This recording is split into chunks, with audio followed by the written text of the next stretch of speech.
జగన్ సీఎంగా ఉన్న 5 ఏళ్లు తిరుమల వెంకటేశ్వర స్వామి దర్శనం చేసుకొని మహాభక్తాగ్రేసరుడు మన బిఆర్ నాయుడు గారు. టీటీడీ చైర్మన్గా పదవీ స్వీకరణ సమయంలో తానొక కలియుగ విశ్వక్సేనుడు అంటూ తిరుమలలో హోర్డింగులు పెట్టించుకున్న భక్తవరేణ్యుడు మన బిఆర్ నాయుడు గారు.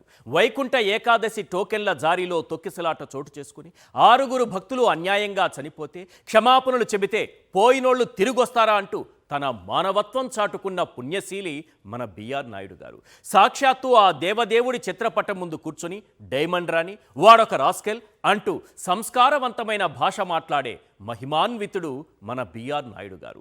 ఏ ముహూర్తంలో ఈ ప్రవచనకర్త టీటీడీ చైర్మన్ పదవి చేపట్టారో కానీ అప్పటి నుంచి అరిష్టం దాపురించింది. తిరుమలలో దళారుల దందా పెరిగిపోయింది. సామాన్య భక్తులకు స్వామి దర్శనమే గగనమైపోయింది. వీఐపీల సేవలో యంత్రాంగం తరిస్తోంది. అసలు ధర్మద్రోహం ఎవరిది? భక్తులను తొక్కి చంపడం నుంచి గోమాతల ఉసురు తీయడం వరకు ఈ మహాపచారాలు చేసిందెవరు? టీటీడీ చైర్మన్గా ఒక్క నిమిషమైనా కొనసాగే అర్హత బిఆర్ నాయుడు గారికి ఉందా? పవిత్ర పుణ్యక్షేత్రాన్ని రాజకీయాలకు కేంద్రంగా మార్చేశారు. అందరివాడైన ఆ దేవదేవుణ్ణి కేవలం వీఐపీలకు మాత్రమే పరిమితం చేస్తున్నారు. శ్రీనివాసుడి సన్నిధిలో దళారుల దందా పెరిగిపోయింది. ఒకదాని వెంట మరొకటి అన్నట్లుగా అపచారాలు జరుగుతూనే ఉన్నాయి. తిరుమల చరిత్రలో ఎన్నడూ లేని విధంగా దుర్ఘటనలు జరుగుతూనే ఉన్నాయి. అయినా కించిత్ పాపభీతి లేదు, కించిత్ మనస్సాక్షి కూడా లేదు. ఆ పైవాడు చూస్తున్నాడన్న భయం అసలు లేనే లేదు. చేతిలో టీవీ5 ఛానల్, చేరువలో చంద్రబాబు ఉన్నారన్న ధైర్యం తప్ప భక్తులకు సేవ చేయటంలో వెనుకుంటారు. కానీ ఈ అపచారాలను, ఈ అరిష్టాలను, ఈ దుర్ఘటనలను, ఈ నిర్లక్ష్యాన్ని ప్రశ్నించామన్న అక్కసుతో సాక్షి టీవీకి లీగల్ నోటీసులు పంపడంలో మాత్రం ముందుంటారు. అంతేకాని ఆ ప్రశ్నల్లో నిజమెంత, కొండపై ఏం జరుగుతోంది అని పోస్టుమార్టం చేసి ధర్మ సంరక్షణ చేద్దామన్న ఆలోచన లేనే లేదు. మా ఇష్టానుసారంగా చేస్తాం, ఇదేంటని ప్రశ్నిస్తే లీగల్ నోటీసుల పేరుతో భయపెడతాం, ప్రశ్నించినోడికి అన్యమతస్థుడన్న ముద్ర వేస్తామన్నట్లుగా ఉంది బిఆర్ నాయుడు గారి తీరు. టీటీడీ అంటే తాను నడిపే పరమ పవిత్రమైన టీవీ5 ఛానల్ అనుకున్నారేమో. తప్పులు సరిచేసుకోమని సూచిస్తే బిఆర్ నాయుడు గారు జగన్ గురించి, ఆయన భక్తి గురించి, గత టీటీడీ చైర్మన్ గురించి, మాజీ మంత్రి రోజా గురించి హద్దులు దాటి నోరు పారేసుకున్నారు. తానొక పవిత్రమైన పదవిలో ఉన్నానని మర్చిపోయి పరమ పవిత్రమైన టీవీ5 ఛానల్ ఓనర్లా ప్రవర్తించారు. ఆ దేవదేవుడి చిత్రపటం ముందు కూర్చున్నానని మర్చిపోయి తన నాలుకను అపవిత్రం చేసుకున్నారు. సీఎం చంద్రబాబు నాయకత్వంలో బిఆర్ నాయుడు గారు తిరుమల ఖ్యాతిని దేశ విదేశాల్లో దశ దిశలా దిగ్విజయంగా దిగజారుస్తున్న వేళ కొన్ని ప్రశ్నలు వినిపిస్తున్నాయి. అవేంటో ఒక్కసారి మనం స్క్రీన్ పైన చూద్దాం. క్వశ్చన్ నెంబర్ 1, బిఆర్ నాయుడు వచ్చాక తిరుమలలో జరిగిన అపచారాలు ఏంటి? క్వశ్చన్ నెంబర్ 2, వీఐపీల సేవలో తరిస్తూ సామాన్య భక్తులను గాలి కొదిలేసింది నిజం కాదా? క్వశ్చన్ నెంబర్ 3, టీటీడీ చైర్మన్గా కొనసాగే హక్కు బిఆర్ నాయుడికి ఉందా? క్వశ్చన్ నెంబర్ 4, ఎవరి హయాంలో తిరుమలలో ధర్మ సంరక్షణ జరిగింది? బొల్లినేని రాజగోపాల్ నాయుడు సప్తగిరుల ఖ్యాతిని సప్త సముద్రాల అవతలకి పంపించేయాలని కంకణం కట్టుకున్న వేళ వినిపిస్తున్నటువంటి ప్రశ్నలివే.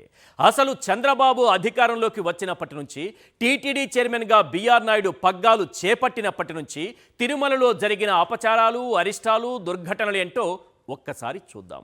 ఆ దేవదేవుడికి ప్రీతిపాత్రమైన ప్రసాదానికి జంతువుల కొవ్వు పూసి రాజకీయ లబ్ధి పొందాలని ట్రై చేశారు. దీన్ని జాతీయ స్థాయిలో ఇష్యూ చేయడానికి తన పరమ పవిత్రమైన టీవీ5 ఛానల్ ద్వారా గట్టిగానే ప్రయత్నించారు. బాబు కోసం గట్టిగా బాకా ఊదిన పుణ్యఫలంగా ఆయనను టీటీడీ చైర్మన్ పదవి వరించింది. జాతి మత కులభేదాలు లేని సంఘ సంస్కర్త అయిన బిఆర్ నాయుడు గారు పగ్గాలు చేపట్టిన తరువాత కొండపై ఎన్నో దారుణాలు జరిగాయి. ప్రశ్నిస్తే లీగల్ నోటీసులు పంపిస్తున్న బిఆర్ నాయుడు గారు కొన్ని ప్రశ్నలకు ఆ దేవదేవుడిపై ప్రమాణం చేసి అవునో కాదో నిజం చెప్పాలి. అయ్యా బొలినేని గారు, మీ చేతగాని తనంతో 6 భక్తుల ప్రాణాలు తీసింది నిజం కాదా? మీ నిర్లక్ష్యంతో 100కు పైగా గోమాతల ఉసురు తీసింది వాస్తవం కాదా? వ్యాపారం కోసం పవిత్రమైన పాప వినాశనంలో బోట్లతో ట్రయల్ రన్ నిర్వహించింది నిజం కాదా? పుణ్యక్షేత్రమైన తిరుమల కొండపై బెల్టు షాపులు వెలసింది వాస్తవం కాదా? దేవదేవుడి సన్నిధిలో తాగుబోతులు వీరంగం సృష్టించింది నిజం కాదా? పబ్బులు, క్లబ్బులు వద్దని నిరసన తెలిపిన 110 మంది స్వామీజీలపై కేసులు పెట్టింది వాస్తవం కాదా? శ్రీవారి లడ్డుల్లో జంతువుల కొవ్వని నీ ఛానల్లో విష ప్రచారం చేసింది నిజం కాదా? శ్రీవారి సన్నిధిలో అన్యమత పాటలతో రీల్స్ చేయడం, ఆలయంపై డ్రోన్లు ఎగరేయడం, అలిపిరిలో నాన్ వెజ్ వంటకాలు ప్రత్యక్షం కావడం, అన్యమత గుర్తులతో కూడిన కడియాలు విక్రయించడం, సర్వదర్శనం క్యూలైన్లో యూట్యూబర్ వీడియోలు తీయడం, ఇవన్నీ వాస్తవాలు కాదా? సామాన్య భక్తులను గాలికొదిలేసి విఐపీల సేవలో తరిస్తోంది నిజం కాదా? సామాన్య భక్తులు రోజుల తరబడి క్యూలైన్లలో అవస్థలు పడుతోంది వాస్తవం కాదా? గోవింద నామస్మరణ చేయాల్సిన నోటితో బూతులతో రెచ్చిపోతోంది నిజం కాదా? పరమ భక్తాగ్రేసుడు బిఆర్ నాయుడు గారు ఈ ప్రశ్నలకు వెంకటేశ్వర స్వామి పైన ప్రమాణం చేసి నిజం చెప్పాలి. ఇక మాజీ సీఎం జగన్ గురించి, ఆయన 5 ఏళ్ల పాలనలో తిరుమల సంరక్షణ గురించి కూడా మాట్లాడుకుందాం. దేశీ ఆవు పాల నుంచి తీసిన వెన్నతో నవనీత సేవ కార్యక్రమాన్ని నిర్విఘ్నంగా కొనసాగించేందుకు తిరుమలలో గోశాలలు విస్తరించింది జగన్. చిన్నారుల్లో దైవభక్తి పెంపొందించేందుకు గోవిందకోటి రామకోటి కార్యక్రమానికి శ్రీకారం చుట్టింది జగన్. టీటీడీ ఉద్యోగులకు ఇంటి పట్టాలతో పాటు వేతనాలు పెంచింది జగన్. కారుణ్య నియామకాలు చేపట్టింది జగన్. శ్రీవారి గర్భగుడిని సన్నిధి గొల్లలు మాత్రమే తెరిచే సంప్రదాయాన్ని పునరుద్ధరించింది జగన్. తెలుగు రాష్ట్రాల్లో ఎస్సీ, ఎస్టీ, బీసీలు అధికంగా ఉన్న చోట శ్రీవారి ఆలయాల నిర్మాణం చేపట్టింది జగన్. శ్రీవాణి ట్రస్ట్ ద్వారా 350 కోట్లతో 2635 వెంకన్న ఆలయాలు నిర్మించింది జగన్. భువనేశ్వర్, జమ్మూ కాశ్మీర్, చెన్నైతో పాటు అమెరికాలో సైతం శ్రీవారి ఆలయాలు నిర్మించింది జగన్. దేవాదాయ శాఖ భూముల ఆక్రమణలకు పూర్తిగా అడ్డుకట్ట వేసింది జగన్. బ్రహ్మోత్సవాల్లో అతి ముఖ్యమైన గరుడ సేవకు భక్తులందరూ వచ్చి దర్శించుకోలేరనే ఉద్దేశంతో ప్రతి పౌర్ణమికి పున్నమి గరుడ సేవ నిర్వహించేలా ఏర్పాట్లు చేసింది జగన్. 2014-19 మధ్య చంద్రబాబు తొలగించిన ప్రధాన కైంకర్యాలను పండితులు, వేద విద్వాంసులు, పీఠాధిపతుల సలహాతో పునరుద్ధరించింది జగన్. వంశ పారంపర్య అర్చకులకు రిటైర్మెంట్తో సంబంధం లేకుండా ఓపిక ఉన్నంత కాలం అర్చకత్వం చేసుకునేలా జీవో ఇచ్చింది జగన్. ఇది జగన్ హయాంలో జరిగిన ధర్మ సంరక్షణ. అలాంటి మాజీ సీఎంను ఏకవచనంతో పిలుస్తూ తలనీలాలు ఇచ్చాడా, పట్టు వస్త్రాలు ఇచ్చాడా, ప్రసాదం తిన్నాడా అంటూ నోరు పారేసుకున్న బిఆర్ నాయుడు గారు ఒక్కటి గుర్తు పెట్టుకోండి, దేవుడంతా చూస్తున్నాడు. ఫైనల్గా ఒక్క విషయం, సీఎం హోదాలో ప్రతి ఏటా బ్రహ్మోత్సవాలకు పట్టు వస్త్రాలు సమర్పించారు జగన్.